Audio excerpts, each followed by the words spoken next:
Welcome Hello. back! Ay, Grabe.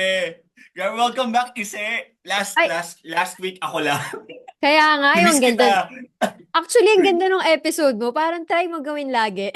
Tamad. Grabe naman. Ikaw naman next time. Ay, tingnan natin kung gusto nila na ako lang. Baka naman ayaw nila. Feeling ko mas madami kang fans. Hindi. Feeling ko mas madami kang may share. Ah, mas Insights as madami a ako mag-share. mother, as a madami ng pinagdaanan. As Ako an, kasi baby boy lang ako. Baby boy! grabe ka. Hoy, alam mo ba, sa school, kapag sinusundo ko si Luna, merong mga bully na Pinay. Joke. Merong mga bully na, hindi, joke ko lang yun. Sasabihin na, ayan, nandiyan na yung ate mo. Kakainis! Ay, sa'yo? Oo, ayun na yung Sinasabi ate sa'yo? mo. Oo, tapos merong isa doon, sabi niya, you're the mother? I thought you're just 16. Pak! Well, to be fair, oo, Ise. Hoy, hindi Parang naman sa atin, 16. Siguro naman mga mga 20s. 17. Mukha Whatever. kang bata, oo. Oo, Mas alam. mukha kang bata sa akin. Tama Okay. ba? Mukha kang mas bata sa akin. Yan. Ewan ko sa inyo. Kaya magdesisyon. Charot. Paano mo ba Wala akong malalaman? pakialam, di naman Paano ako mo ba papasahod yan eh. malalaman kung mukha kang bata? Sa standard mo Wala lang. no. Subjective yun. Subjective yung standard Subjective. na yun. Beauty is subjective. It's a You, social construct.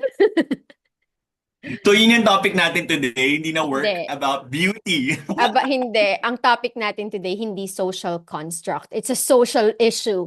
Dax! Right. Wow. Yeah. Damang-dama mo kasi feeling ko story mo to eh. Ay, hindi! Hindi ako breadwinner. Teka, okay, basahin na natin yung story. Okay, Ay, okay. sorry, hindi. Yes, we're Rant. Rant. It's a rant. done. Back na Tapos, tayo sa ating usual episodes of hearing your stories mga pagong and reacting reacting to your story, giving advice or anything. yeah. Magpagkwentuhan natin yan. Okay, go na isa. Okay, Game. magpa 5 years na ako sa work ko and hanggang ngayon, delayed pa rin ang sweldo namin. Minsan, 1 month delayed, minsan 2 months delayed. Naghahanap naman ako ng bagong work pero hindi pa rin dumadating. Hindi ako makapag-resign kasi may pamilya akong pinapakain. Pagod na ako pero wala akong choice. That's it. End of rant. So, ang hirap parang hindi naman siya humihingi ng advice like directly Mm. pero feel na feel mo, no? Nafe-feel mo siya, no? Yun na yung buong story niya. That's Ano the yung gets mo na story. parang may pinapakain ka ng mga bata, may Hmm. pinapakain kang pamilya, tapos Hmm. parang kailangan mo pagkasyahin yung sahod mo na delayed pa. So ano Hmm. mo kuwari, sumahod ako ngayon, Hmm. tapos after 30 days, hindi pala dadating yung sahod, yung sahod ko na sunod. Paano Oo. pagkakasyahin na titira for my family? Oo. Mahirap na nga for myself eh. What more for the family? Oo. Alam mo yung, ang hirap ng sitwasyon niya, no? Kasi, naghahanap naman siya ng work. Hindi naman siya nagkukulang sa paghahanap ng bagong work kasi syempre gusto niya ng on-time na sweldo. Pero, hindi din siya makapag-resign agad. Kasi nga, kasi nga, kailangan pa rin niya ng trabaho, 'di ba? Mm. Tapos yung Mm-mm. trabaho na inaasahan niya, delayed magpasweldo. So it's either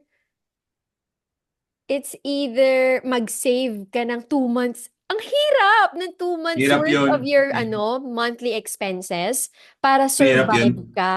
Pero what if hindi mo kaya, no? Hindi siya makapag-resign kasi nga may pamilya Mm. siyang pinapakain. Pero anong ipapakain mo kung delayed na yung sweldo mo?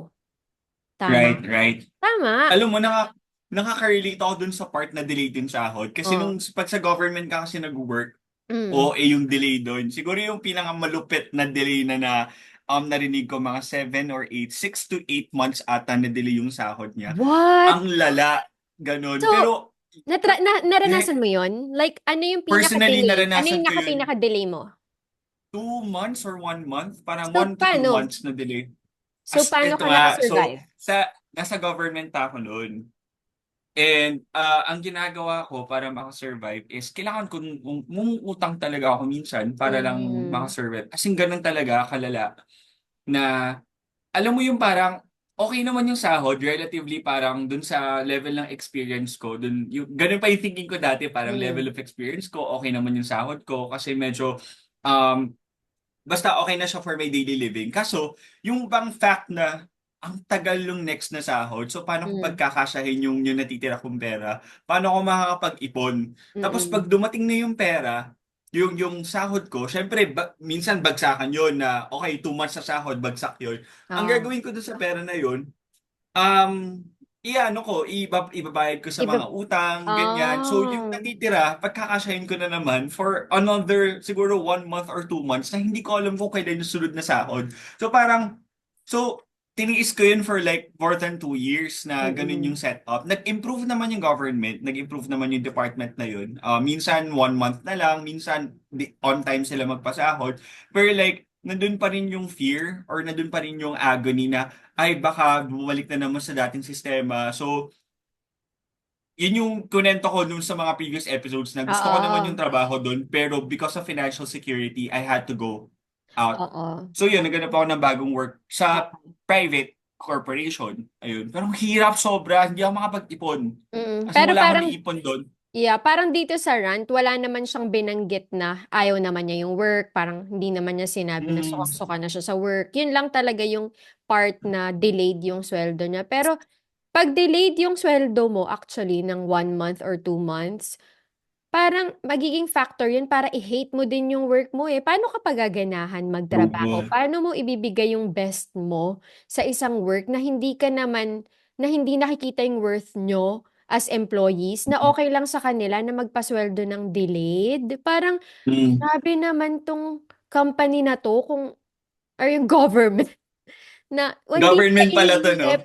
Parang naisip ko tuloy, grabe, sobrang, sobrang parang sobrang privileged ko pala kapag sinabi ko na, di mag-ano ka, mag-ipon ka ng emergency fund. Dapat may emergency fund ka. Hindi, kasi grabe ang hirap ng buhay ngayon na we live paycheck to paycheck. Na hindi mo basta-basta pwedeng sabihin na dapat may emergency fund ka, parang para ready ka sa pag-delayed yung sweldo mo. Well, yun yung ideal na situation. Pero in reality, mahirap talaga yon, lalo na kung may pamilya kang pinapakain. Ikaw dun sa Ay. experience mo, you're still single, 'di ba, nung delayed Oo, ka. single. Tapos ang Umuutang na hirap ako nun, ha? na, Single pa ako nun. 'di ba? Tapos feeling ko ito pa yung isa pang biggest frustration niya eh, yung may pamilya siyang pinapakain. And pag nag-resign nga naman siya tapos walang work, anong gagawin niya? So titiisin Right. na lang niya yung delayed na sahod. Anong pwedeng niyang gawin? Like extra income, like side hustle kung pwede, no? Kaya Oo. ewan, hindi I ko mean, alam. ang naisip ko na nga lang is, grabe, wala na siyang ibang choice kundi maghanap ng side hustle. As in, alam mo Oo. yung ganun ka mess up yung society natin ngayon, lalo na Oo. dun sa pagdating sa trabaho. Kasi parang wala nang choice yung mga tao kundi maghanap Mm-mm. ng other sources of income. Ito Correct. yung ano, parang sugar-coated. For me lang to ha, medyo Mm. sugar-coated na advice ng mga tao na kailangan multiple streams of income ka. Well, that is Oo. practical as well. Pero hindi kasi Hirap siya nun ah. applicable for all. Mahirap din Ang hirap talaga. Katulad niyan. dito sa mga tao na to, paycheck to paycheck. Baka etong tao na to, 6 to 6 pa nagtatrabaho, 6 a.m. to 6 Oo, p.m. tapos Paano maraming mga anak. What if nanay siya, tapos marami siyang anak na wala na siyang Oo. time? 'Di ba? Right, di ba? Ang hirap So, ang din. hirap. Oo, parang it's too easy to say na dapat marami kang streams of income. Well, kung pwede nga lang, like in a snap, magkaroon ako ng maraming streams of income. Why not? Mm. Gustong-gusto ko yun, di ba? Sino bang ayaw ng pera? Hello? Mm-mm. Pero, Right. ang daling sabihin, ang daling sabihin, pero sa'yo na pagod na pero walang choice. Same. Char. Grabe. Same pala. Okay, okay. Same. Unpack natin yan. Unpack Pagod. natin. So, Hindi, joke what's lang up, yan. Kise? Hindi. Pagod na pagod lang kasi syempre Friday ngayon. Pagod na tayo sa work. Yeah, Friday. We're Pero recording on a wala Friday. tayong choice. Pero Yung alam mo yeah. yung parang naramdaman ko na privilege na palang on time yung sweldo ko. Pero hindi, that's your basic right na Right. meron ka na, mabigay sa'yo yung sweldo mo on time. That's part of your contract actually, na nung Bare pumirma ka minimum kay... siya, no? Oo, bare minimum. Hello, hindi dapat delayed. So, it's either ireklamo mo yan kung saan, ewan, kanino mo yan Sa reklamo? Dole. Kay I think sa Lord. Dole. Reklamo mo kay Lord. Pinag-pray. Ng kandila, no? Nirereklamo ko po yung employer ko.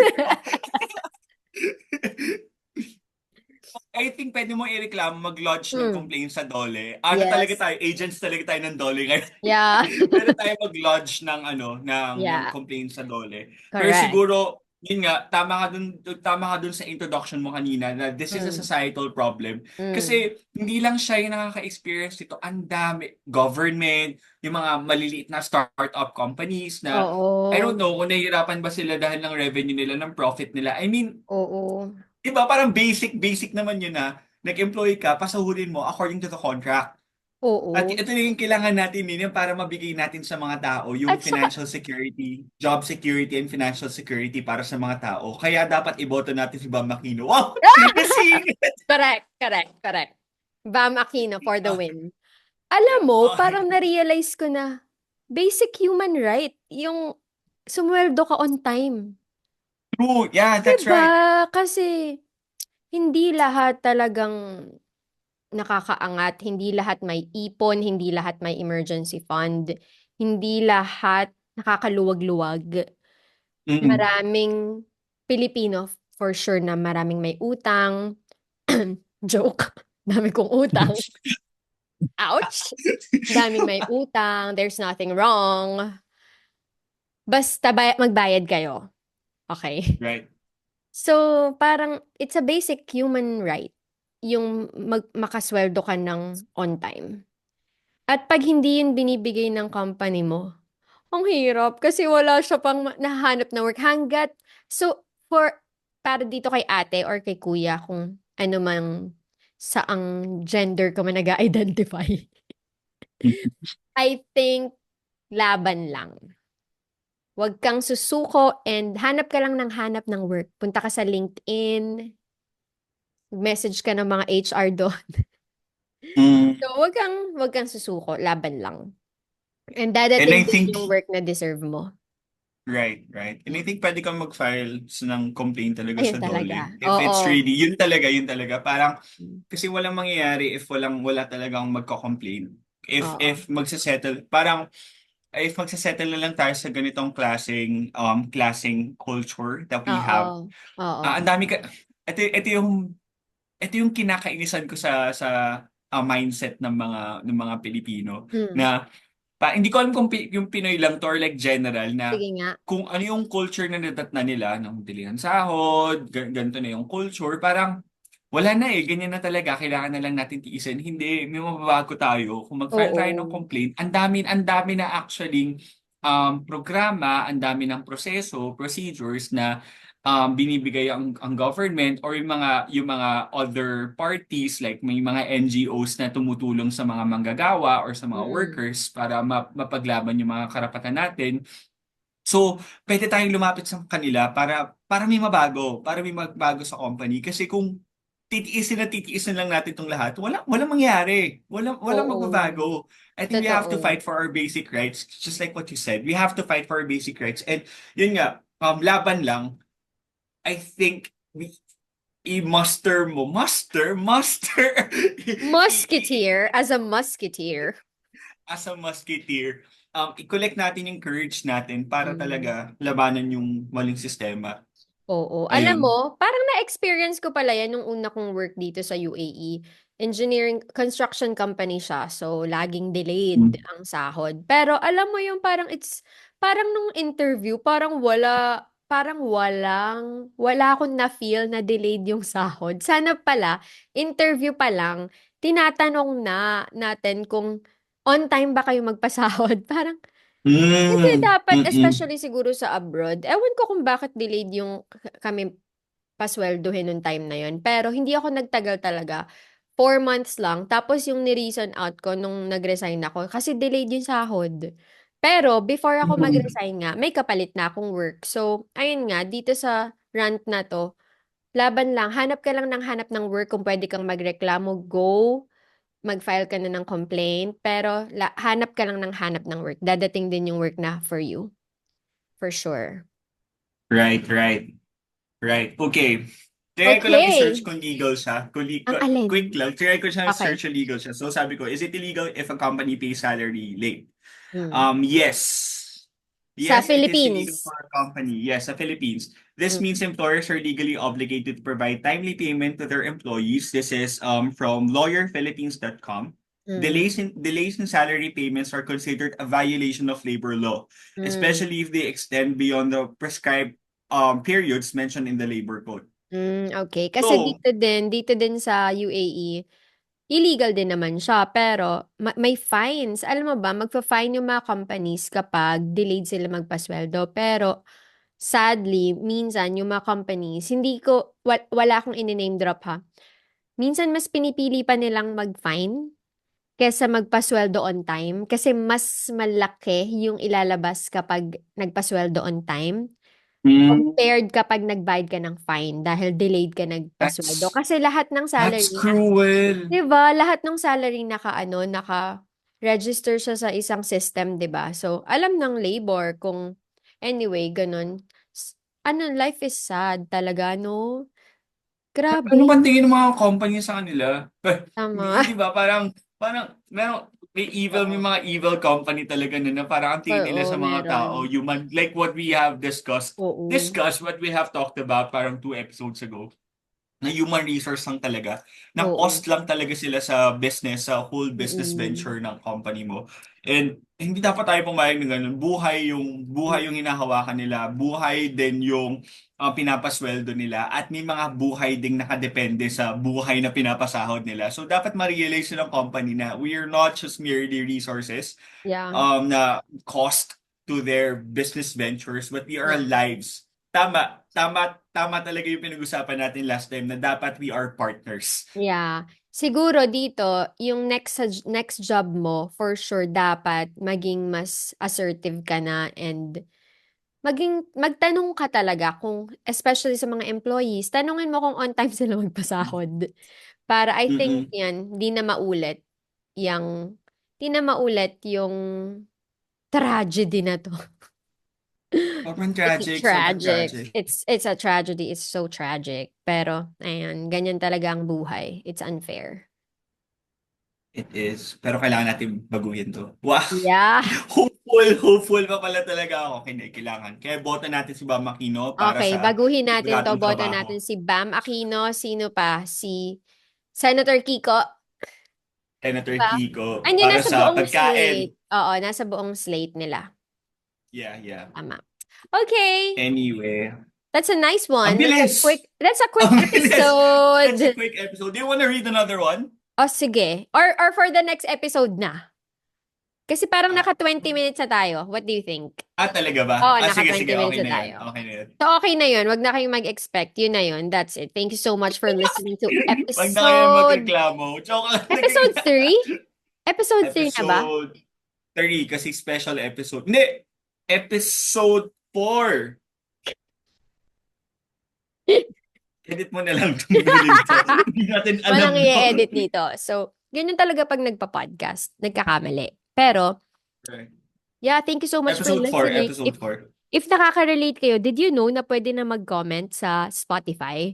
Pwede na kayong mag-add ng comments. So, hopefully, if nakarelate kayo sa episode na to, just drop some comments sa Spotify namin and we'll Right. read those sa next episode.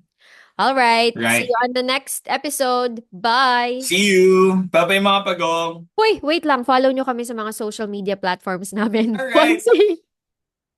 Yeah, at Kwento Mo sa Bagong podcast. If you have some stories to share about your work, about your boss, about your career, anything about our work aspect of our life, just share it. Drop your stories to Kwento Mo sa Bagong Kwento Mo sa Bagong podcast at gmail.com, or just follow us and message us at our Facebook and Instagram accounts, Kwento Mo sa Pagawang Podcast. Or follow nyo kami sa Instagram and two Instagram accounts namin at Iselak Samana and at Ponsi Andalyon. Okay, that's it mga That's pagawang. Ang dami natin, it. meron pa ba tayo na miss na mga announcements? That's it. See ya. Okay. See you. Bye. Bye.